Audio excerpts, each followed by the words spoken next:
Hello, it's Tara Brabazon here, and look, it's always exciting to talk with Professor Priscilla Dunk West, and this week we talk about research ethics. Now, I love talking about research ethics. I love talking about research integrity more generally.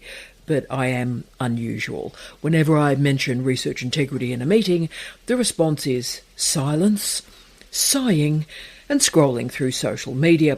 But ethics is so important to all research, particularly in the applied social sciences and allied health, where I would argue there is increased risk.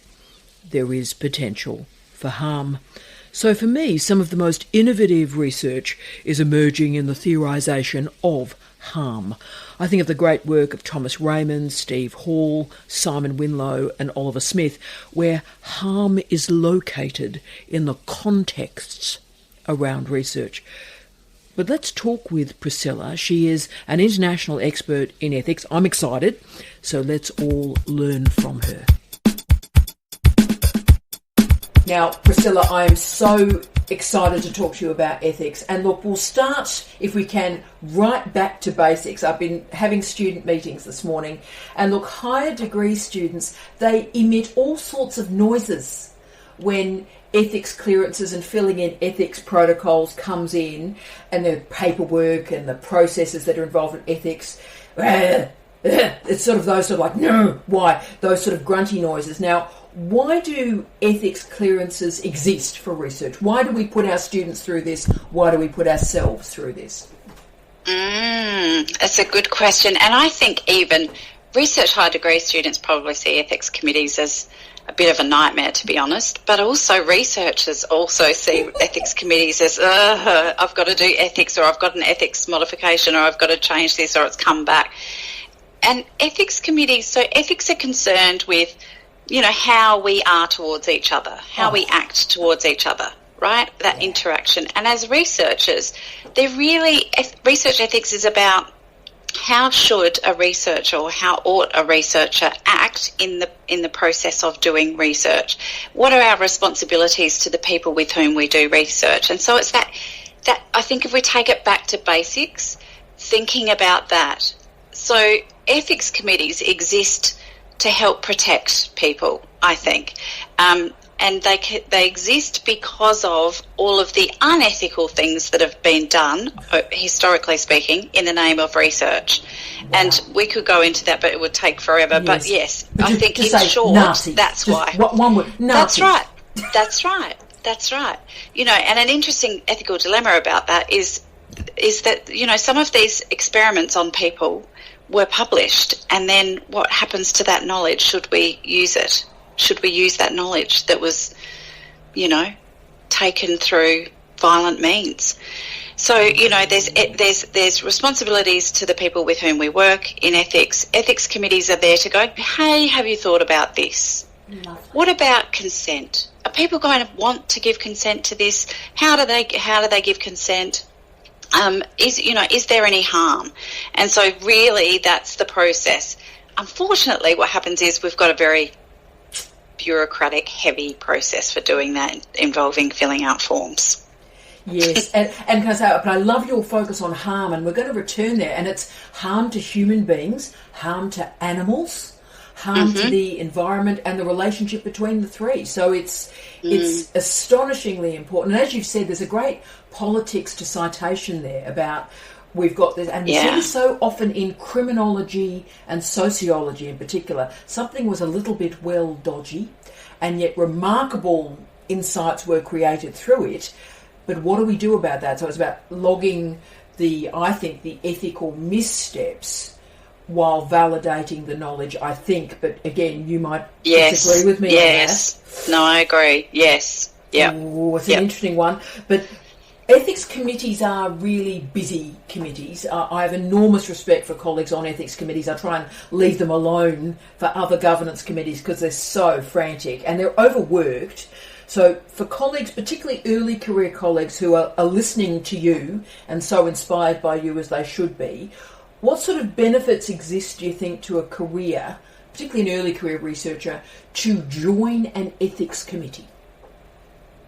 I think they're fascinating for researchers because, one, you get to see what other people are doing in their research, and two, you get to apply a series of tests, I guess, against what you're looking at, what you're reviewing. So basically, being part of an ethics committee as an expert in a particular area, you'll bring that lens. But you'll also be looking at, in Australia, we have the national statement that is the kind of the benchmark for meeting ethical requirements. And so you'll be reviewing applications from researchers and looking at what they're proposing and thinking about the national statement, so things about consent or benefits or risks, and how you mitigate those, for example. And we'll talk about that, I think, a bit more. But it's really about that experience of thinking about research, thinking about, how has this been conceptualised? What are the problems with that? And so really seeing that from their perspective, the person joining the Research Ethics Committee, and then being exposed to people all around the room who all bring their different perspectives but are using this same national statement. Yeah, I think you learn so quickly too, and there's so many powerful stakeholders in ethics committees: Indigenous, First Nation, First People, disability, impairment, accessibility, all sorts of remarkable humans and perspectives and lenses that one doesn't consider as a researcher until you see that lens activated in front of you at an ethics committee. Astonishing. Exactly. Astonishing. Yes. And look, there's no doubt that ethics is necessary so that our research is reasonable and stable. And look, we need stable contexts in which to conduct our research. But of course, our current context is probably antithetical to stable and reasonable. We are doing research in a really volatile environment. So when we're looking at human beings, we're looking at the environment. How do we manage that instability? And of course, this is a question I'm going to get you to help me with. So if we're doing research, when we apply a methodology, we need to know that that methodology is going to progress at a reasonably predictable, rigorous pattern.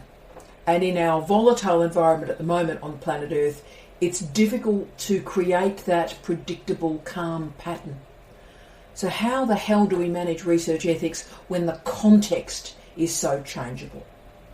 There's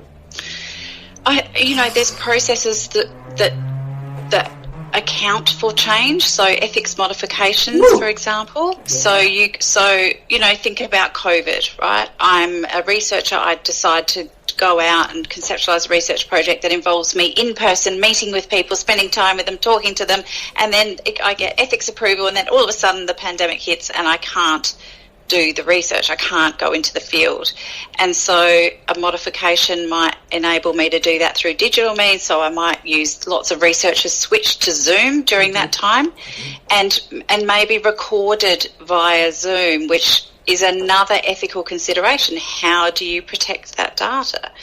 That's recorded. So I think ethics committees are able to take on those changes that occur, but ought to be told. So that's where people get into trouble, is when you make a decision about your research methodology that might change and think, oh, yeah, that's fine, I don't have to tell anybody about it. But actually what it does is it might expose you to different kind of risks, So well said. And it's so important. I try and always tell students this: please loop back to the ethics committee. Even if you're unsure, even it might be a minor mod, if it's a small mod, and it can be handled by the chair, just let the chair have oversight of it. And they might go, no, it's absolutely fine. But get that information. I think that's crucial. Mm-hmm. And look, I want to get your expertise in this incredible volatile discipline that is social work. Do you have a trigger? And I'm using the word trigger not in a triggering way, but do you have a trigger for an event or something that occurs that means an ethics modification is in place? So does something happen where you know, right, that's a modification moment? Yeah, That's a good question. I guess social workers bring their practice experience with them, and as social workers we often are assessing risk, and so I think those skills probably come with us with our lens to research. And so we're used to working with people who we might describe as, I hate this term, but vulnerable. This is, talked about in the national statement, for example, in vulnerable populations. So people for whom consent to participate might be complicated. And so, yes, I think that those triggers probably are things like looking for vulnerability, looking for potential for the research to do harm, those sorts of kind of considerations, I guess, in social work. And like I said, social workers, have all of those skills, and so applying that to the research context, I think, is fairly straightforward. Oh, that's brilliant. And also noting that we're living in an environment where things are moving so quickly. Virelio's accelerated modernity. So I'm thinking, you may be doing research on women in Queensland. And there's this horrific realisation that, of course, the area of greatest growth in homelessness is women over the age of 55, right? So just being aware that you might be studying women in their 50s, but be aware of this mitigating variable that you may not have considered, but may be transforming and radically your research. Social workers should be always carrying their psychosocial lens with them, and so that looks at individuals but also social patterns of inequality. And so, yes, I think in social work we have an eye to both of those things, so that it's that interaction between those micro and macro kind of contexts, which would trigger, like the Queensland example, a modification perhaps. Oh, wow. And look, my final question... look, I've been doing a lot of work living the dream in risk registers at the moment. The level of excitement in living in risk registers is beyond belief. So I've been doing a lot of work on risk registers for research as well, but I'm very inspired by the ultra-realist criminologists. They're very, very naughty men. They're creating a lot of havoc, and they're interesting. I'm thinking particularly Steve Hall and Simon Winlow, and they argue that capitalism is creating a risk society for us all. But I'm thinking about ethics in research, and I often want to invert the question. So when I'm talking to research committees and ethics committees, my question is always, what is the risk of not completing this research? So how do you think our ethics conversations would alter if we probe the consequences of not completing this research in our risky risk society? I love that. I love that. I love that inversion, and I agree. Here's me talking about how fabulous ethics committees are, but at the same time, I love Zygmunt Bauman's work around postmodern ethics, which was life-changing for me reading that book, actually. And just thinking about, his arguments that ethics committees actually externalise responsibilities that we should have in ourselves, and we should have those virtues, if you like, in the way that we behave towards other people. And so his critique, I guess, of ethics committees is that it does externalise that into somebody else's problem, if you like. And so I love those considerations of risk and thinking about risk as inherently bad. I love Beck's work on this around risk society, and so we're such theory nerds. And so love that, and I absolutely agree. What is the risk of not completing the research is a really nice way to think about, what might be termed benefits. What are the benefits of the research? But also, it's okay to have risk. Like, it's okay. And in social work, for example, we might talk about social workers do risk assessments, in child protection. Is there a risk that this child is going to be harmed? And social workers might do parenting assessments. And so there's this concept called good enough parenting, which is kind of like that idea that actually we're always going to have risks. We can't mitigate all risks. And in fact, if you think about the arts, artists take risks all the time. It's how creativity happens, right? We take risks. And so we don't want to not take risks. We want to think about research as producing a platform for people's voices to be heard whose voices haven't been heard, and to think about research in new ways. So some of the thinking about centering Indigenous voices and positioning knowledge in alternative ways to what Western kind of constructs of knowledge have us thinking knowledge is. And so those relational kind of processes are really helpful to mitigate, if you like, that focus on risk as purely bad or inherently bad. I think that's magnificent. So it really, what ethics at its best does for us is allows us to consider the ontological consequences of our methodological decisions. So yes, so we need to study the rise of the right, to quote Hall and Winlow. We need to get into racist communities to understand racist communities. We can other those communities, or we can use ethnography productively with, ontological wisdom to understand what's going on. So we don't just suddenly wake up one morning and go, oh, Donald Trump's in office. So great research can be transcended in that way if we understand risk, but understand the risk of not doing that research. And I think we're living with that at the moment.